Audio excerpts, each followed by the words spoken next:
are you gonna start?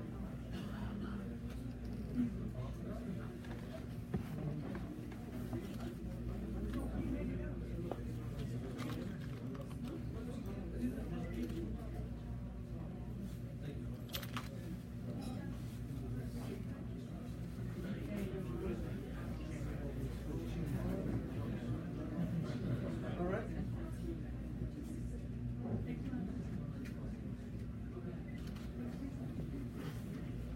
Ready? Okay. Welcome everybody to the first event that we have for the PSI Association. You know, I'm really happy that you were able to make it tonight. This is something special, you know, because it's the beginning of something that we really want to make it. We really want to make it work. We want to make it big and something organized. Tonight, I think everybody's just, okay. I think they are getting the food for everybody. Okay, pretty good. I would also like to say hello to some of the people that is watching us on Facebook Live from other countries. I think we have some followers from India, some people from Denmark, a few guys from Middle East, from Qatar. I got a few emails from people that are on an assignment in Dubai, but thanks to the technology that we have nowadays, they are able to watch us live through Facebook. So there are a few things here, and I would like to go over the agenda. At the beginning, I'm just going to talk a little bit about what the PSI Association is, and what's the plan, what are the ideas, what's the vision, the mission that we have for this group, for this association. And later on, I'm going to have Marcos. He's from Advantage Technical Resourcing. He's at the end. Thank you. I would like to say thank you to Advantage. They are the sponsors for this event, Advantage Technical Resourcing. I've been working with them for almost 4 years, and they have been really awesome with me. I mean, they helped me to get in CBNI. They also helped me to get in Wood now. And they are pretty responsible. They do really well with the engineers in case you are looking for to hire people, in case you are looking for a new job, or in case you are looking just for a job. Right now the market is a little bit low, so Advantage Resourcing is pretty good. So we're gonna have them, and they're gonna go a little bit about how to prepare a resume properly. You know, now that I was very fortunate to get a job in Wood, I get a lot of emails from people, not only from the US, but from other countries, where they say, hey Juan, will you help me to join Wood? And sometimes they send me the resumes, and I look at the resumes, and the resumes is not right. They have information that shouldn't be there. They have a lot of grammar mistakes, and the design of the resume is not good. So we're gonna have these guys that they're gonna explain us a little bit what you have to do to have a good resume, a professional resume. So I think that's also pretty important, and something that is key, is fundamental for the PSI Association is we're not gonna have here just sales speeches. We're gonna have technical information, and I think that's why you guys are here. You don't wanna hear another company just to tell them how good they are. We're gonna have technical information. That's the key. That's why I was also very fortunate to work with Bob Zimmerman when I was with CBNI. He's such a good engineer, and something important, and I think the most important, and that's the whole foundation for the PSI. It's about sharing, and it's about giving, okay? So based on that,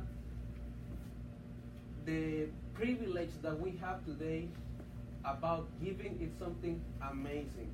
So Bob, he is very experienced, but at the same time he likes to share what he knows.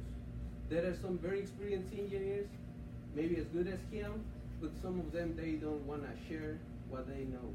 So Bob, he spent a lot of hours working after working hours and during the weekends just to prepare a presentation for us. He's gonna talk a little bit about the PSBs, the reaction forces in the closed systems. You know, it's kind of a gray area for us as stress engineers, where we sometimes, it seems that we over-design those structures, we over-design maybe even the support just to accommodate those heavy loads that we're gonna have, or that we suppose are gonna have. So that's what he's gonna talk about. But okay, just to start, I would like to say what the PSI Association is about. Okay, so this is the main idea that we have, and this is it's the PSI Association. It's a platform where we're gonna be able to share the knowledge from the most experienced engineers from Houston to other cities in the U.S.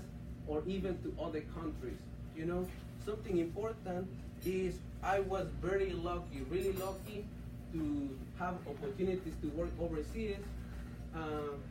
I've been doing pipe and stress engineer for 12 years, and I work in Germany, I work in Singapore, and in Indonesia. And when I was there, I realized that the people in other countries, they don't have the privilege that we have in the U.S. to get to know people like Bob Zimmerman, to get to know people like Michael Fontaine, that he is a vendor from a piping support company, where you can ask him, hey, Mike, what can I do here? How can I solve this problem? Where you can have the big companies from the U.S. here. But what about the people in other countries? It's difficult for them. They don't have access to all those tools. So through the website that we have, we're gonna be able to share all that information through Facebook Live, maybe in the future through another program where we can broadcast live the events, okay? So another part, fundamental for the PSI Association, it's about the legacy. You know, me as a stress engineer, I really love to do piping stress. Piping stress is the only thing I actually know how to do. I don't know anything about other jobs, so it's something that I love and I have passion about it.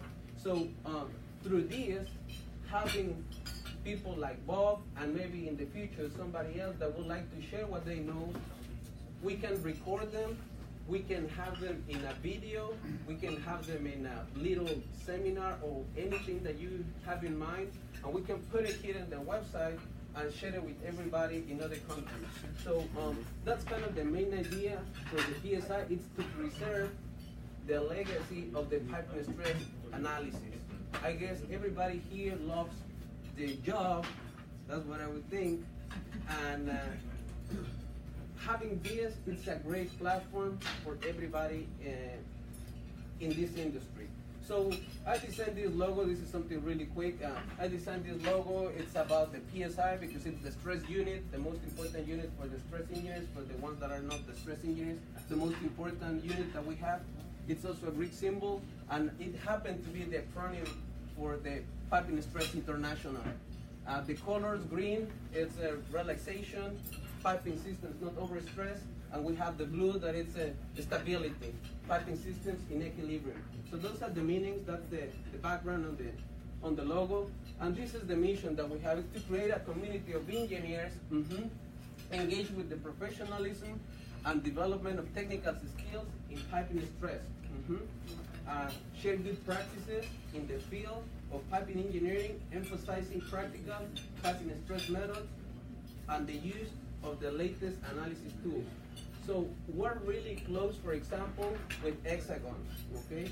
So thanks to them, we're gonna be able to give updates on the latest tools we have in the new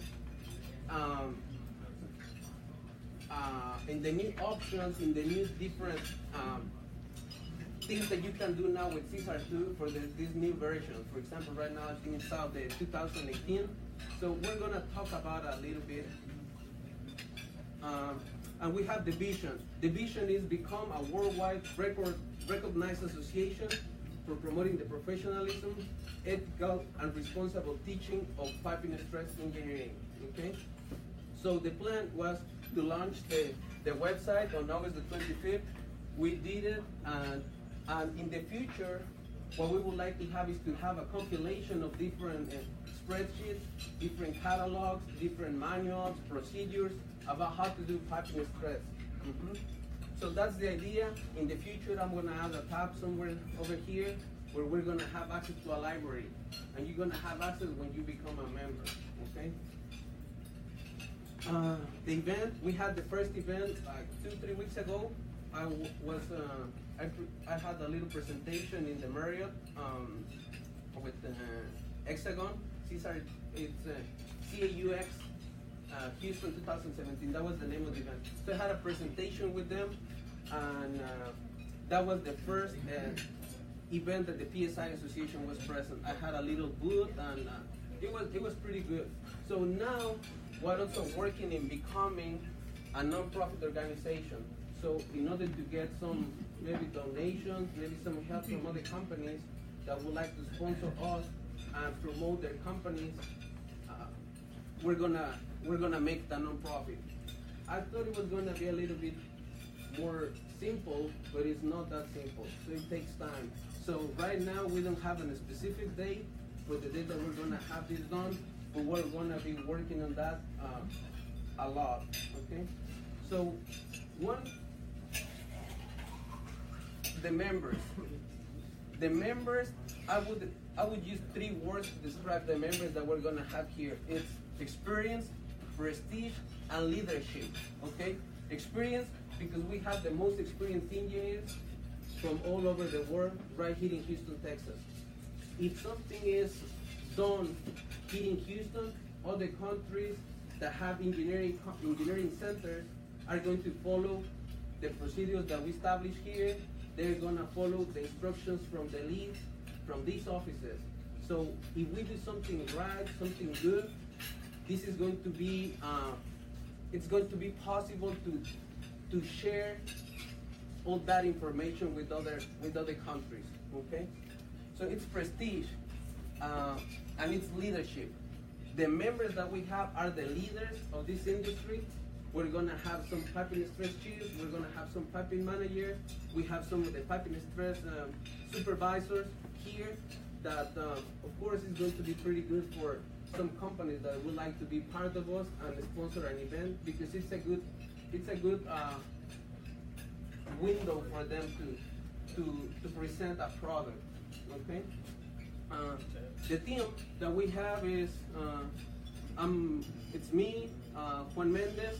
I'm the president, and I have Bob Zimmerman, who's going to be the VP of this association.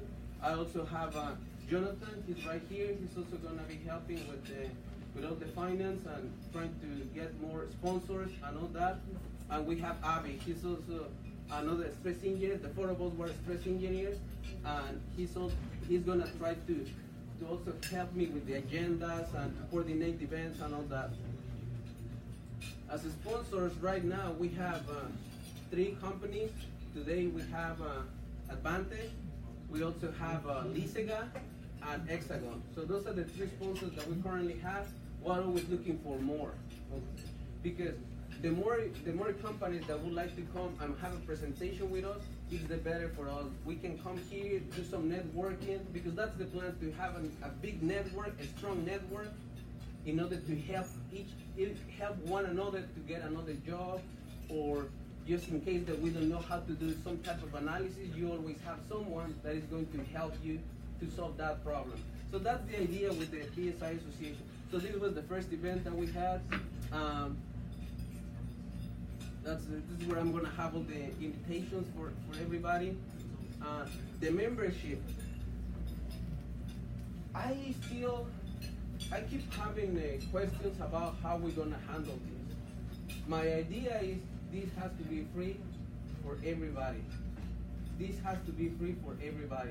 So my job, and this is what I would need a little bit of the help of the members, is to help me to get more contacts.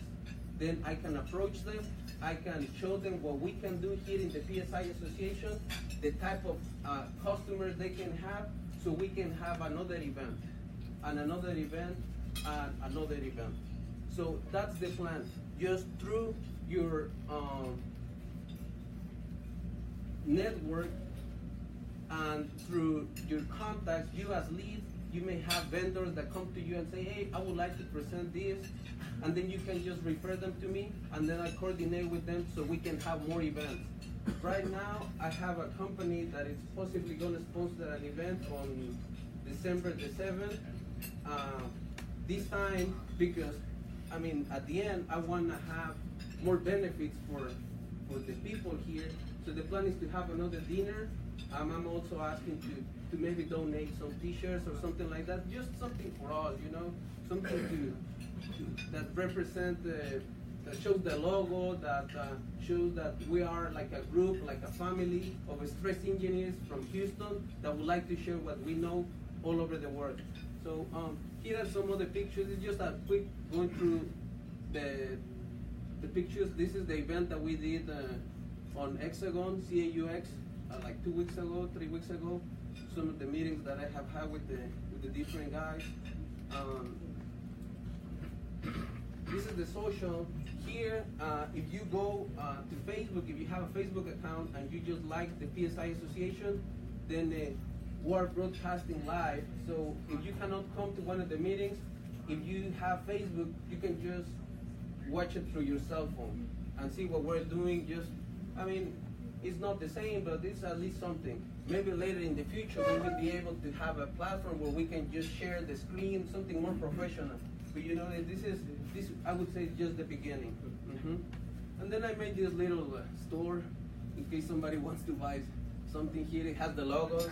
It's just to get a little bit of money, just to get more events, you know. Because at the end of the day, this is not a business for me. I'm not trying to make a business. This is just to share a little bit of what I know and I'm putting together the experienced engineers, the big companies from Houston to the world. So that's the key, that's the mission, that's the vision, and the main idea for the PSI Association.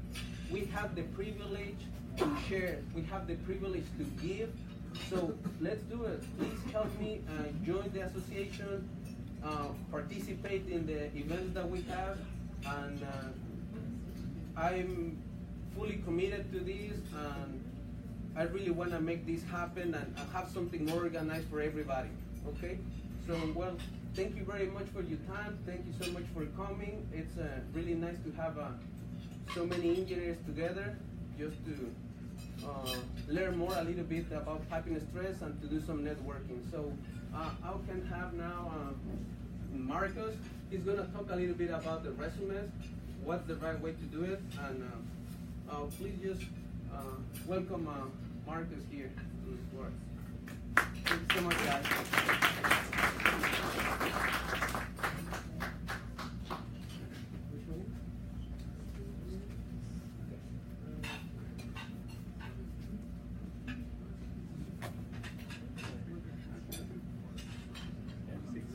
Thank you, Marcus.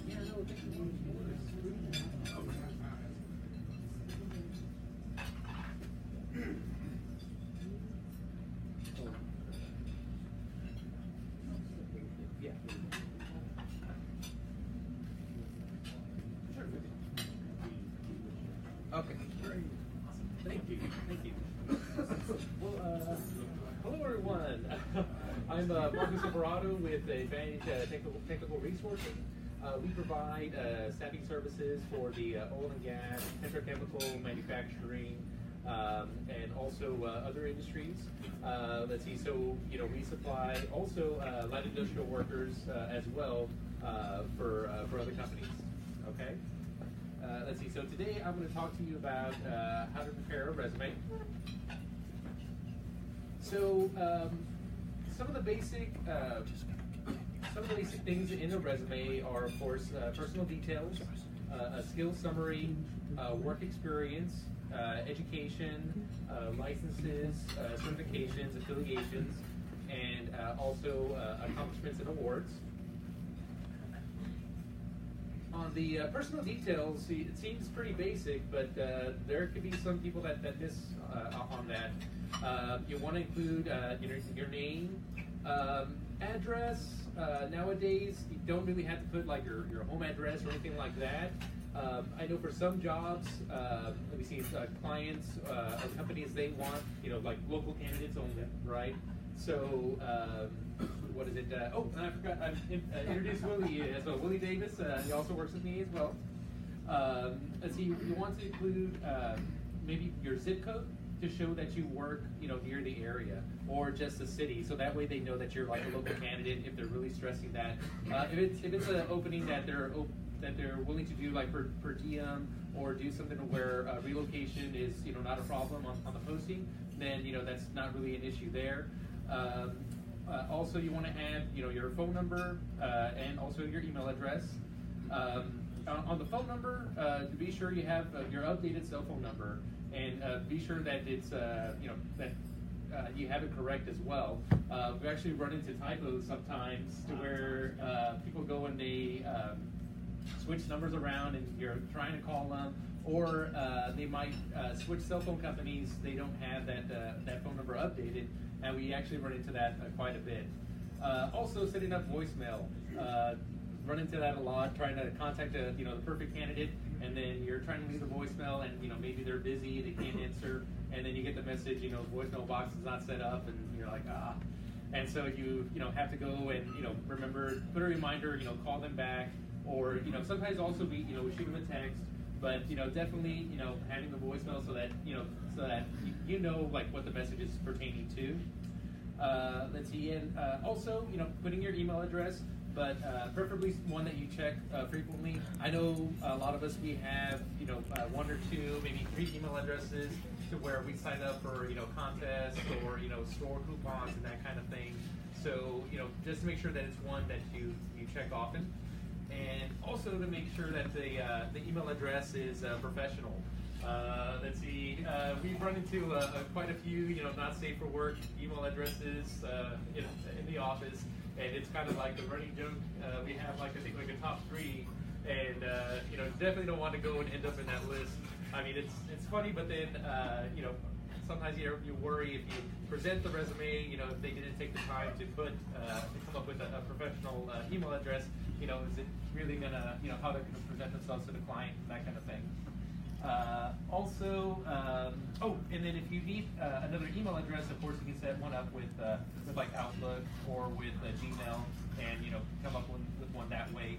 But I would say to avoid, if you're creating one, not to put anything related to like your date of birth or anything like that. You can come up with another set of numbers, because nowadays hackers and all that, they use that information.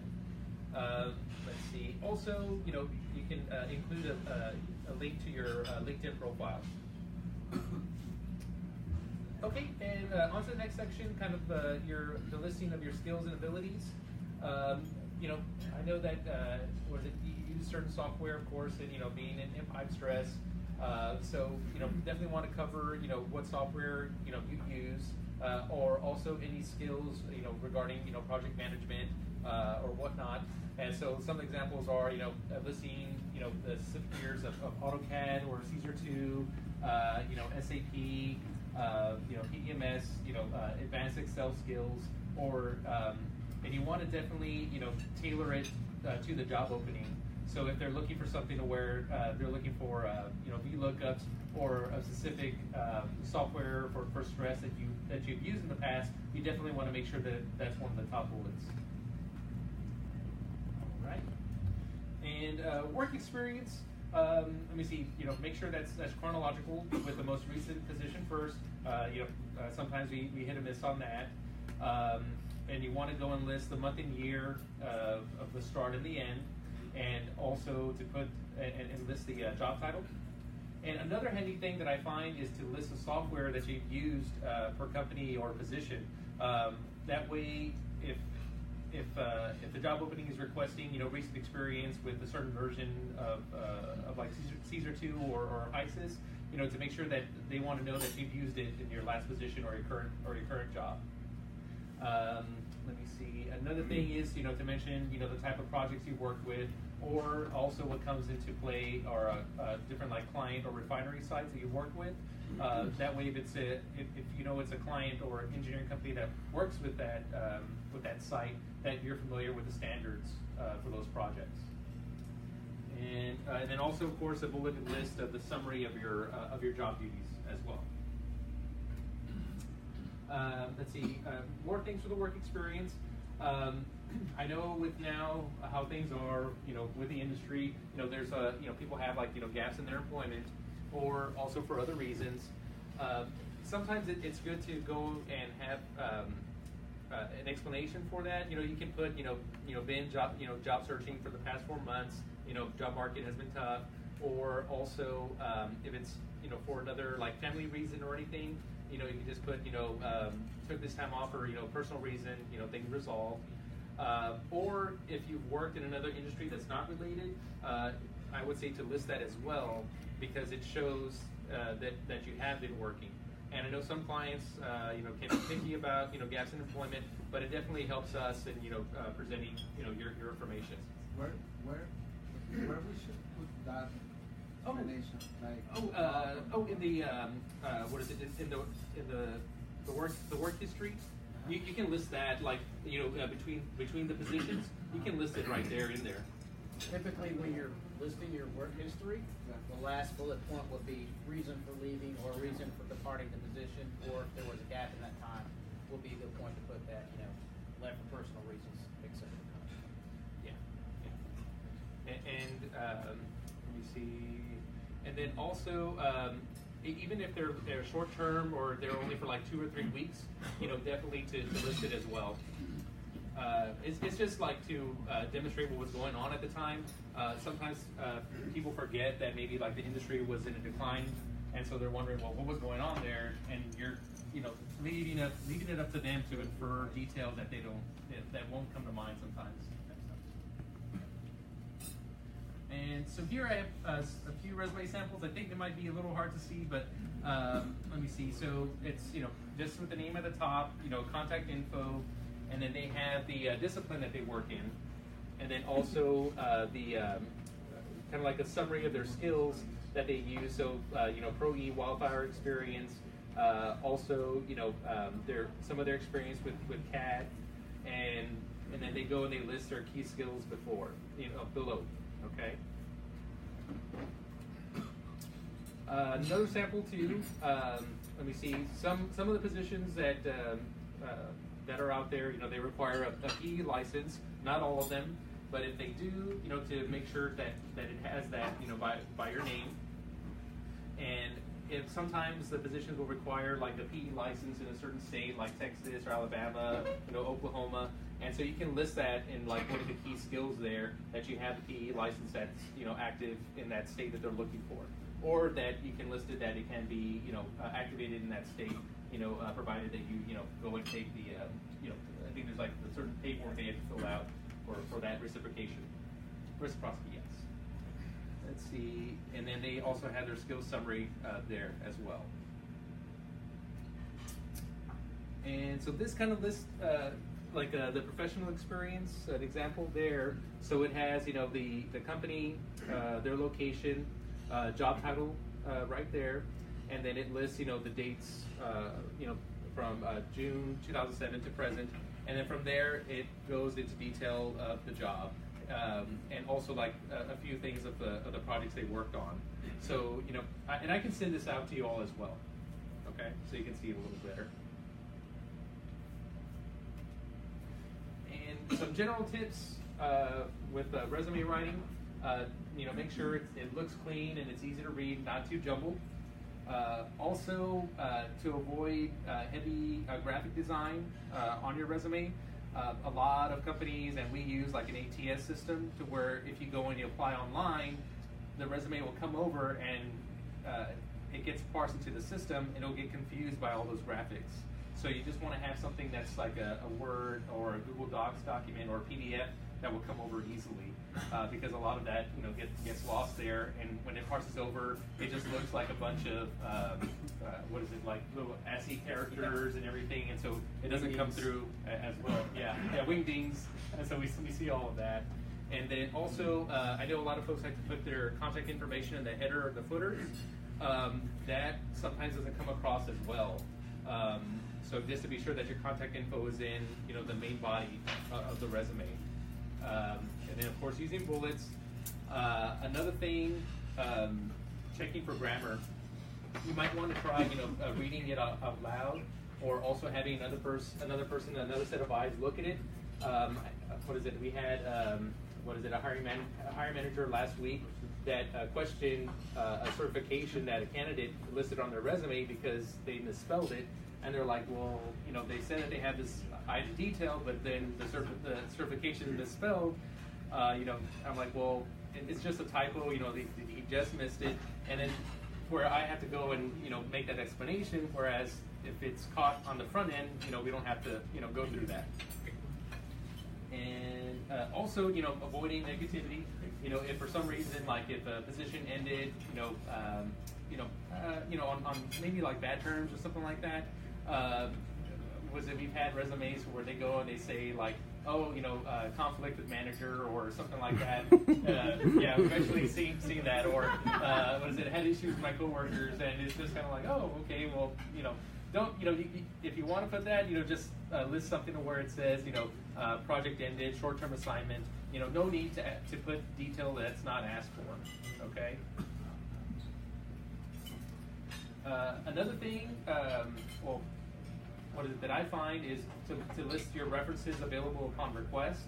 Let me see. Some hiring managers, what they'll do is they'll jump the gun and call the references without even talking to the candidates before they're even considered for the job, and so they might say something or not be prepared for the call, and then they make a little comment or whatnot, and then from there you're not considered for the job, and so making those available later on in the process is definitely I think the best thing. Because later on in the process, after the first or second interviews, it's really best because then from there, that they might be calling those references, and so that you can give them a heads up and let them know that you're applying for that job, and that just to be ready that they're going to get a call from that company. I think that helps a lot. I mean, we had a personal anecdote. One of my friends, he works in the aerospace industry, and so he was filing for top secret security clearance, right, working with Lockheed. And so, he told us that, oh, I put you guys down for references, right? So, they might be calling you, just be sure, you're serious. We've known this guy, since college. And so it's just like, to where we're going to call and say, oh, that guy, you're going to hire that guy, kind of thing, to where, like, our little side comment could actually be taken seriously, And so he just, went and gave us that heads up. And so that, helped right there. Another thing is, it's not really like lying or anything like that, but to make sure you're accurate about what you say about your proficiency with certain software skills, or also like with dates of employment. A lot of employers, they do employment verification. Also, a little bit of fitting with the skills. It does come through. When you start the job, in the first few weeks, it will come to the surface. And another thing, to make sure your LinkedIn profile coincides with your resume. I actually had an IT candidate that was being considered for a position a few weeks ago, and the manager went and pulled up their LinkedIn, and the dates weren't jiving of what they had in their resume. And so they were just kind of like, I don't know whether to trust them or not. And it was just a thing to where, they hadn't really paid that much attention to their LinkedIn. They paid more attention to their resume. But, that does, come into play. Another thing, the length, it's fine to go over 2 pages. I know that we're getting sometimes to go into like the 2.5 and everything, but, it does happen. We're not really in that age that, the 1-pager is a standard anymore. I know, but we have like a lot of information, a lot more jobs that come our way in this day and age. And also selecting a resume font that's easy to read. You might think that, or resume font and size. Some of us, like, we strain our eyes, trying to read 0.7, 0.8. Where I know that you might be trying to avoid your resume going to the next page, but then, some of the managers, they get those resumes and they're just kind of like, I can't read this. So we get those comments as well. Another thing, to update your resume often, as you might change positions within your same company, or if you're put on a different project, you can go and update your master resume. I would say probably every like 4 to 6 months. to where like if something does happen, you know, you're not caught you're not blindsided, and so that you have that document ready. You're not starting from square one trying to get your last 5 years and trying to get everything from kind of from scratch. Another thing is like cover letters. They are nice, but I would say to hold off on submitting them unless the posting specifically requests a cover letter. You don't want to go and do unnecessary work if they're not even going to read it. So if that posting requests a cover letter and they have a specific slot to attach it, then I would say to put that on there. Okay. Let me see. Of course, I covered that earlier about using PDFs or Word or Google Docs for the format as well. Okay. And any questions? Sorry, I don't know. ATS. Oh, ATS. Oh, yes. Applicant tracking systems. And so that's what we use to whenever we receive resumes online or email them, to us. We put them into an ATS so that we can search. They put your information into the system so that we can search by keyword and bring you in. And also sometimes like the ATSs, they're linked to like payroll and everything else, to where the company hires you. That information from the resume is a basic building block that goes into build your employee profile later on. And that actually brings up a good point. Look, everyone here obviously very skilled, and I think in this industry, knowing professionals that may or may not be out of work, you would probably most likely in a big city like Houston reach out to an agency like Advantage Resources. We're here, and this is exciting for me. I'm learning things from you all, and a part of this process is us imparting things to you. So my advice, especially if you're just now getting into the big city of Houston, get with one or two agencies like Advantage, like we're here, we're engaged, a professional agency that really knows. You get a lot of fly-by-night recruiters, people that really aren't imparting this type of information or knowledge. They may less just be, receiving your resume, sending it to managers.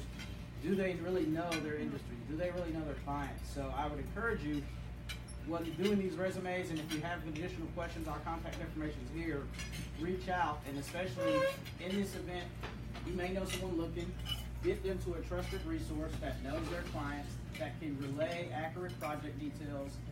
And again, there are a lot of agencies like Advantage, but not a lot of them impart, they may just be, getting jobs and trying to send this to the manager where, really trusted relationships like we have on and a lot of the construction engineers professionals here.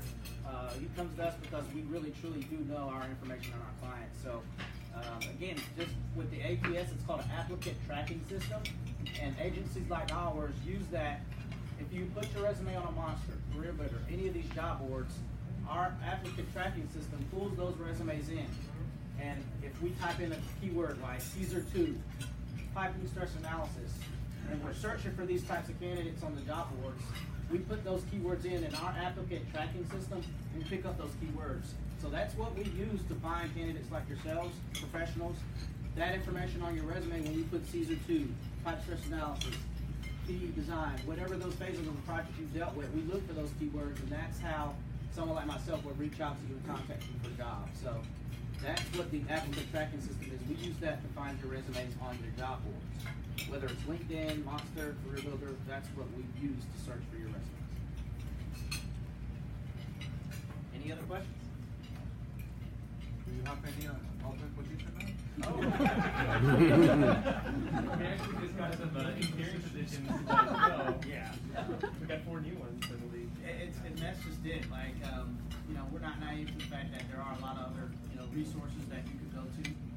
But we really, truly appreciate the opportunity to learn from groups like this, to understand what you're doing, your technology, get a little bit more understanding of it. And that way, when we do have requirements, we know managers that are looking for the latest and greatest technology software, professionals that know this. So we're, in turn, getting something from you by learning this information.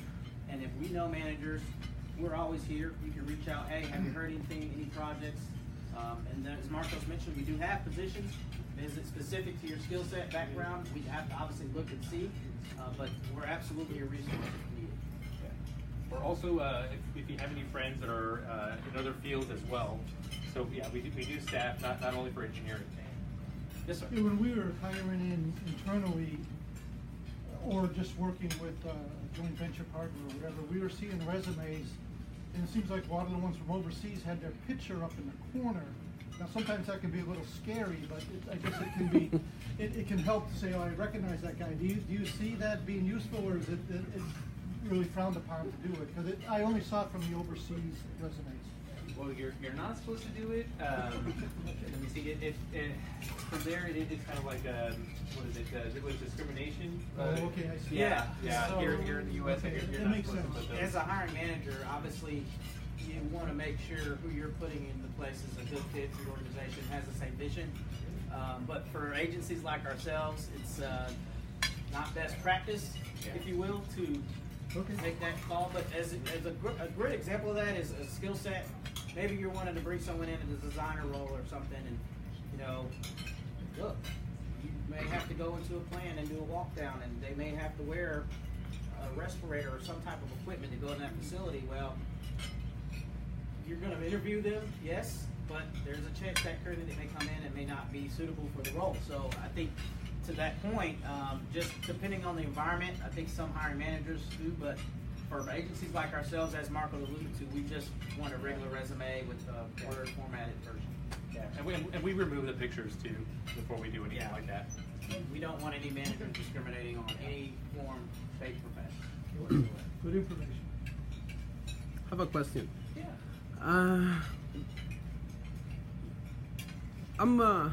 I've been working for almost like 12 years, so now I'm getting to the point where I'm gonna extend my resume more than 2 pages. So is that something good, or to have like 3 or more than that, or it's just like to start like hiding information, hiding experience, removing stuff that is maybe not that important, and maintaining within that range 1 or 2 pages? That's it. I think going over the 2 pages is fine, but definitely, when you start going into something where like it's, like 4 or 5, you're getting a little bit too wordy there. But definitely, having a brief resume that hopefully it holds, adheres to like the 2.5 maybe. But if you have a more detailed resume, a master, you can definitely keep that one as well. If the client or the company asks for more detail, and then you can send that one along. Okay.